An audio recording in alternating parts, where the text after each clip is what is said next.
ये वीडियो हमारा Indian evidence act का इंट्रोडक्टरी वीडियो है और ये प्रीलिम्स पॉइंट ऑफ व्यू से इम्पॉर्टेंट है।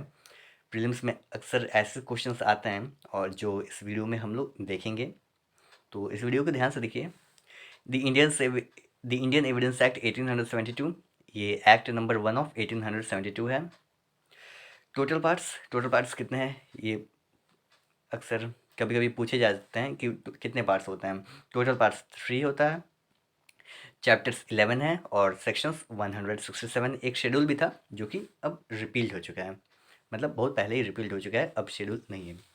तो पार्ट 1 से स्टार्ट करते हैं। पार्ट 1 कौन सा है? पार्ट 1 है रेलिवेंसी ऑफ फैक्ट्स। तो उसमें सबसे पहले चैप्टर 1 आता है प्रिलिमिनरी। प्रिलिमिनरी में 4 सेक्शंस है, सेक्शंस 1 से लेकर 4 तक। अब आइए आगे देखते हैं। पहला है act was enacted by home. किसके द्वारा इनेक्ट किया गया था? 1872 है, ध्यान दीजिए 1872 है। हमारा देश आज़ाद हुआ 1947 में और ये 1872 पहले की बात है। तो किसके द्वारा किया गया? ऑब्वियस है पार्लियामेंट के द्वारा किया नहीं गया है, इंडियन पार्लियामेंट के द्वारा किया नहीं गया है। तो किसके द्वारा किया गया है? The governor general in council. अगला, वेन इट वॉज इनेक्टेड। ये इनेक्ट कब हुआ? कब एक्ट बना? तैयार कब हो गया? तैयार हो गया, इनेक्ट हो गया 15 मार्च 15 मार्च 1872। और ये कमेंस कब हुआ? कब कब से ये लागू हुआ? 1 सितंबर 1872। 15 मार्च को ये तैयार हो गया था लेकिन लागू हुआ 1 सितंबर से। इनेक्ट हो गया 15 मार्च 1872 और कमेंस हुआ 1 सितंबर 1872 से। अब ऑब्जेक्ट क्या है एविडेंस एक्ट का? ऑब्जेक्ट क्या है? ऑब्जेक्ट इसके आप एक्ट के प्रिएम्बल में ही ऑब्जेक्ट दिया हुआ है। To consolidate, define and amend. To consolidate, define and amend the law of evidence, ये ऑब्जेक्टिव है। Where the Indian evidence act does not apply. Indian evidence act कहाँ पर अप्लाई नहीं होता है? तो affidavits and proceedings before an arbitrator. Affidavits में नहीं होता है और आर्बिट्रेटर के समक्ष आर्बिट्रेशन में जो प्रोसीडिंग्स होता है वहाँ पे इंडियन एविडेंस एक्ट का एप्लीकेशन नहीं होता है। उन लोग का डिस्क्रिशनरी होता है। अगर उन लोग चाहे तो इंडियन एविडेंस एक्ट को फॉलो कर सकता है, कोई कंपलसरी नहीं कि फॉलो करना ही है। तो एफिडेविट्स में इंडियन एविडेंस एक्ट का फॉलो नहीं होता है और प्रोसीडिंग्स बिफोर एन आर्बिट्रेटर में नहीं होता है। सेक्शन 2 रिपील हो चुका है। तो कब रिपील हुआ है सेक्शन 2?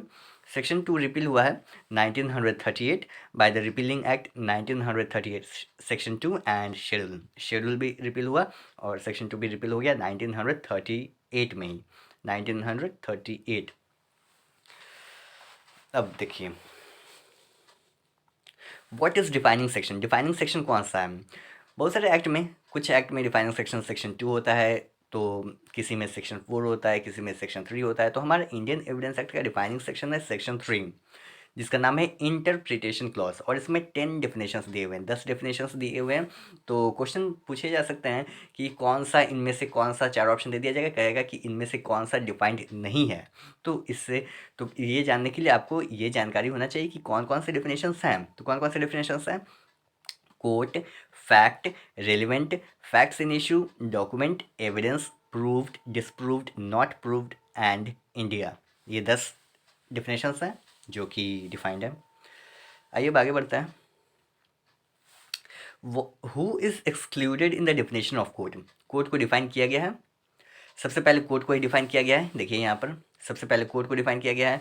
तो कोर्ट को डिफाइन किया गया है, तो कोर्ट के परिभाषा में से, डेफिनेशंस में से किसको एक्सक्लूड कर दिया गया है? तो आर्बिट्रेटर्स। आर्बिट्रेटर्स को कोर्ट माना नहीं जाता है as per Indian evidence act.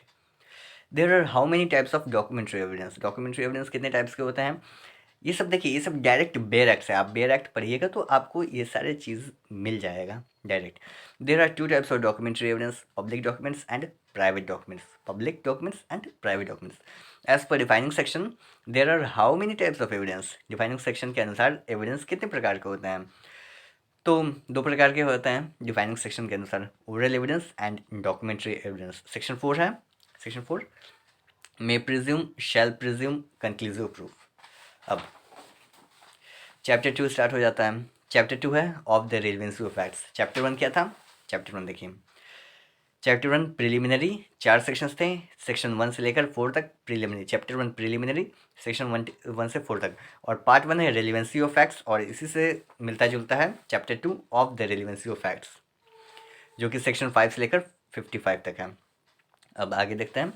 In a suit what evidence में बी गिवन, कैसा एविडेंस दिया जा सकता है सूट में। तो एविडेंस में be given of facts in issue and relevant facts, दो तरह के एविडेंस दिए जा सकते हैं, जो कि फैक्ट्स इन इशू है और रेलिवेंट फैक्ट्स हैं, और ये दिया हुआ है सेक्शन 5 में। सेक्शन 6 है relevancy of facts forming part of same transaction, और इसी को डॉक्ट्रिन ऑफ रेस जेस्टेई भी कहा जाता है। रेस जेस्टेई का मतलब होता है थिंग्स डन, या इसको अगर दूसरा कोई मीनिंग देखना चाहते हैं तो दूसरा मीनिंग होता है start to end period of a felony. Felony मतलब कोई crime, crime start to end period of a felony या थिंग्स डन। सेक्शन 7 है facts which are the occasion cause और effect of facts in issue. उसके बाद section 8 आता है। Section 8 है मोटिव प्रिपरेशन एंड प्रीवियस और सब्सिक्वेंट कंडक्ट। ये सारे के वीडियो आपको मिल जाएगा हमारे प्लेलिस्ट में। फिर next question, what are the situations under which facts not otherwise relevant becomes relevant. ऐसे कौन से सिचुएशन है जहाँ पर फैक्ट रेलिवेंट तो होता नहीं है लेकिन फिर भी रेलिवेंट बन जाते हैं, कब, वैसे सिचुएशन कौन से होते हैं। ये सेक्शन 11 में आपको मिलेगा। दो सिचुएशन अराइज होते हैं, कब, पहला सिचुएशन होता है if they are inconsistent, if they are inconsistent with any fact in issue और रेलिवेंट फैक्ट, अगर इनकंसिस्टेंट होते हैं फैक्ट इन इशू या रेलिवेंट फैक्ट के। और दूसरा इफ़ बाय देमसेल्व्स और in connection with other facts they make the existence or non-existence of any fact in issue और relevant fact highly probable और improbable। तो ये दो कंडीशंस होते हैं सेक्शन 11 में। तो ये देखिए ये एक इंट्रोडक्टरी वीडियो था। तो ये इससे आप लोग ये भी देख सकते हैं कि बेयर एक्ट से डायरेक्ट नोट्स कैसे बनाते हैं या बेयर एक्ट को पढ़ते कैसे हैं। बेयर एक्ट बहुत इंपॉर्टेंट होता है। अगर आप केवल बेयर एक्ट की अंडरस्टैंडिंग अच्छे से रख लेते हैं, केवल बेयर एक्ट, तो अच्छे खासे मार्क्स आप स्कोर कर सकते हैं।